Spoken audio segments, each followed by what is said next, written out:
నారాయణఖేడ్ నియోజకవర్గం మాజీ ఎమ్మెల్యే కీర్తిశేషులు పి కృష్ణారెడ్డి గారి 9వ వర్ధంతి సందర్భంగా పంచగామ గ్రామంలోని పీకేఆర్ ఘాట్ వద్ద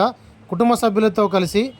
ప్రత్యేక పూజలు నిర్వహించారు. అనంతరం మా ఫంక్షన్ హాల్లో ఏర్పాటు చేసిన సంస్మరణ సభలో Zaheerabad MP Suresh Kumar Shetkar, Jukkal MLA Lakshmikantha Rao, Narayankhed MLA doctor P Sanjeev Reddy, మాజీ ఎమ్మెల్యే ఏనుగు రవీందర్ రెడ్డి, ఎమ్మెల్సీ మాజీ రాములు నాయక్, కొండాపూర్ ఆసన పీఠాపతి సంగ్రామ్ మహారాజ్ కార్యకర్తలు పెద్ద ఎత్తున పాల్గొన్నారు.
అందరి సహకారంతో ప్రత్యేకంగా మా ప్రతి గారు కూడా ఆయన పాల్గొనడం వల్ల రాకుండా పార్టీ చేసి మరి వాళ్ళ నాన్నగారు అడుగుతారు మాట్లాడాలని జనాలు విద్యార్థులు నేను